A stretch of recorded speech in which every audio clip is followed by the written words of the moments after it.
are back with another 4-week series of Don't Just Buy a House, Build a Home. And in this 4-week series, we'll be talking about the dad experience, the beauty of it, the challenges, and everything in between. And today we're going to kick it off with my good friend Greg.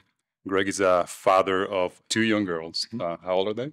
3.5 and 1.5. 3 and 1.5, and married for almost 11. 11, almost 11 years. Almost 11 years. All right, Greg. So tell us what has been one thing that you have found really challenging in becoming a dad. You know, I think it's an extension of what happens when you get married, in that more and more of your life becomes not about you.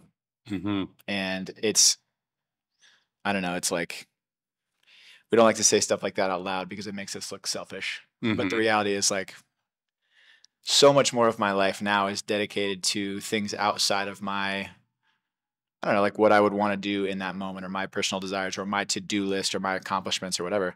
And it now is revolving around MJ and Charlotte and what's best for them. And it's beautiful, but it means you give up those, or at least a portion of those desires and those goals and, daily things that you perhaps would rather be doing. And you trade that for what you perceive to be is best for your kids. When you say what you perceive to be, it doesn't sound definitive. So it sounds like you're hoping that that's the right decision, the right move for them and for you. Yeah, I mean, if anybody has a definitive checklist of the exact things that you do to be a perfect parent, send it my way. Because otherwise, I don't know, man. Like, you have your kid at the hospital, and then they just send you home. Yeah. And there's no manual, no nothing, no training. They're just like, hey, good luck. Well, my purpose with these conversations is to create some normalcy around some of the struggles that we go through as dads. When you see posts on social media, you and your kid smiling, playing, sometimes I feel guilt because I'm like, man, I just got done yelling at my kid for making a mess in the room or whatever. And in talking to people like you and other friends, I realized that I am not the only one dropping the ball sometimes frequently, and then just coming back and asking for forgiveness. And to your point about being selfish, is it really? I mean, up until very recently, I felt that I am selfish when I don't sacrifice myself for what I perceive to be the good of my children and my wife. But then what happens is that I end up operating on an empty cup, which made things worse. I become less loving, less patient with my kids. So what's one example that you can give us of, some of those struggles where you wanted to pursue something that fills you up, but you gave it up to be with your children? Sure. Yeah, I mean, a really easy one, and this is every day, is how much time do I spend going to play basketball early in the morning or working out at the gym? Mm-hmm. Both of those things make me feel better about myself. I'm brighter throughout the day. It's a stress reliever. It's something I just enjoy. And it's a time commitment that sometimes I got to pass on, because maybe it's Brittany's turn to go out and do something for herself, or go out and do something with one of her friends or whatever. Yeah. Or we just have scheduling conflicts where we have to be home by a certain time and it doesn't leave me enough time to go. Mm-hmm. Sometimes you engage gracefully in that and know that you're going to go tomorrow, it'll be fine. Mm-hmm. Other times I can get pretty frustrated about that, because I know, like you said, when I don't do those things, I'm a worse version of myself. But there's a rub there and a conflict there, and that sometimes the thing that you need to do is make that sacrifice for the good of your kids or your wife. And then other times I think it's okay to say, hey, actually, I think we need to delay X, Y, and Z this evening for 30 minutes, reschedule for an hour. I'm feeling really frustrated, down, anxious, whatever it would be, and I'm going to go to the gym for 40 minutes. It's going to be really quick, and then I'm going to come home, and then let's go. Mm-hmm. And most of the time, when Britt and I can have pretty honest conversation about it, we can come to a conclusion. But sometimes it's Sometimes it's messy. Yeah. Yeah. It's not all the time we speak with this calmness and sensitivity, either to our spouse or our children. And in my case, all I'm left with is just do damage control and apologize time and again. Yeah. I was going to ask you, you were referencing that when I had my child, they just sent me home and say, now it's all on you with no further instructions. So how much of your parenting style do you think is influenced by the way you yourself were parented? I think like many people, quite a bit. Britt and I have tried our best to have intentional conversations around what structures and frameworks were we given, throughout our life. Of those, what do we want to keep and what do we want to change?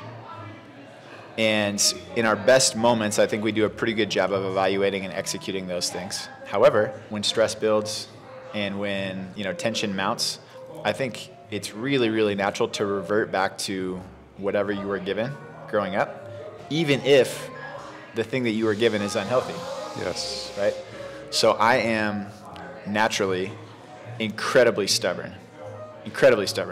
And what I learned growing up was that apologizing and forgiveness is good, but admitting that you are wrong takes a big effort. It's not that it never happens, but it takes a big effort.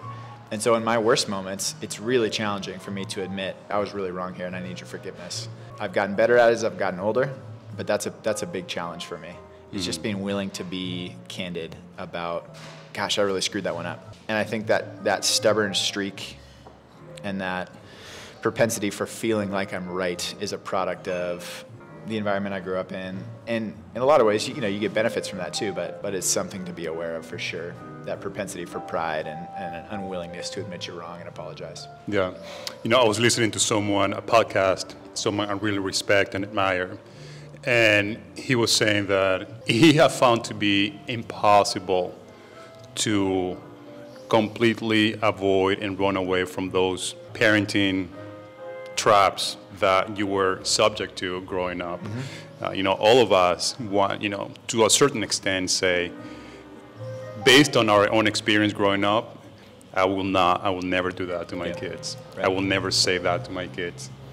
Just to find yourself doing exactly that. Same thing. The moment you're triggered. Yep. And you're not alone. I mean, I fight that battle quite frequently. Another challenge that we have as dads is finding the right balance in terms of time spent with the kids and time spent pursuing our professional goals. Correct. Admittedly, if it's up to me, I'll be working 14 hours a day. It fills me up. I'm ambitious. That's what I like to do. But I have to give up a big portion of it to also be with my children. So how do you live in that tension? I think three things. Setting up my calendar in a way that prioritizes time in the evening to be with family. Listening to my wife when she tells me, hey, you've been working too much today. It's time to be done. With that smile that... Yeah. Uh-huh. Yes, ma'am.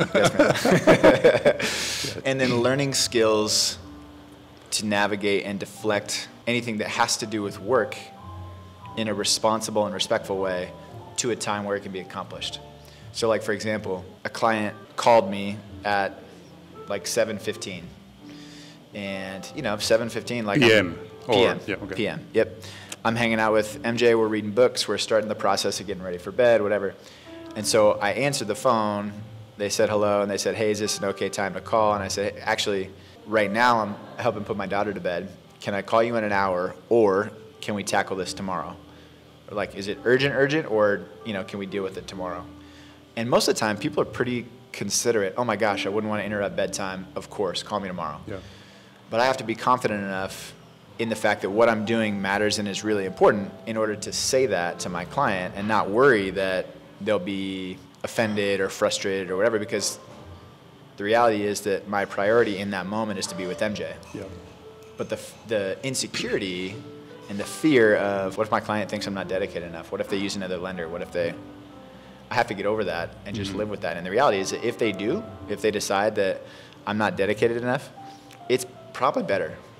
Because I don't want to be answering my phone in the middle of bedtime at 7:15 every night. Like, it's not realistic. So I have to be confident in the fact that will work itself out. And most of the time, people are super, super cool about it. It's just about communicating what you need. Yeah. So in my best moments, I do that. in my worst moments, I can prioritize that phone call. Like, I'll just take it for 5 minutes. I'll just take it for 10 minutes. But as I've gotten deeper and deeper into this, what I've learned is that if you communicate your needs, people are pretty respectful most of the time. Yeah. So it's just about doing that, in my experience. Yeah, no, I would say that for me, it's about having awareness about your priorities. And for the longest time, I've had misplaced priorities in that regard, meaning that I will take that call any day of the week, you know, at 7 p.m., 8 p.m., mostly because I viewed my role as a dad as mainly as a provider. So when I was taking that call, I was fulfilling that role and those expectations because I was providing for my family.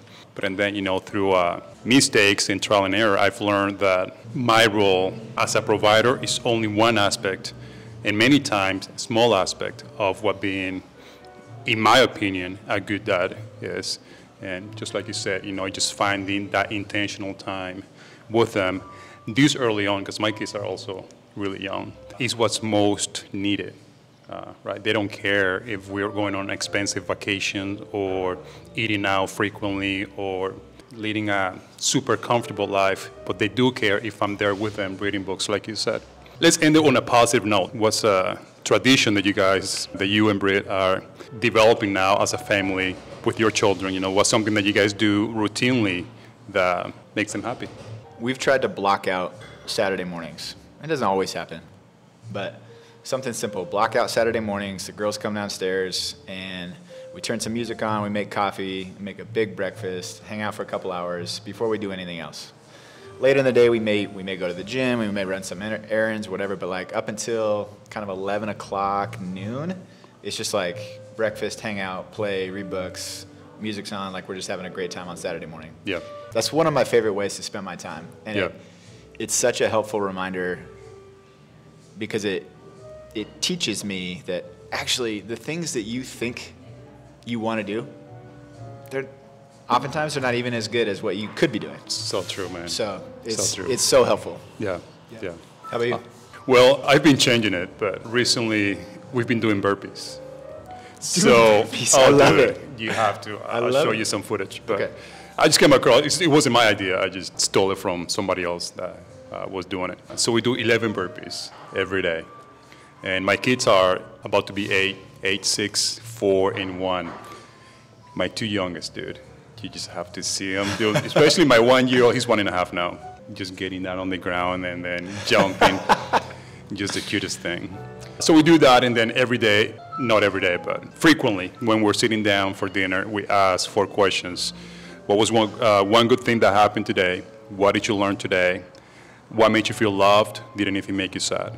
And then we just go around the table talking about it. Love that. Yeah. So and then we just create conversations around it. Yeah. Cool, man. Well, thank you so much for spending time, you know, being vulnerable and real about your experience as a dad, and hopefully you guys got some out of it. Yeah. Thanks for having me. All right. We'll see you next week. Thanks.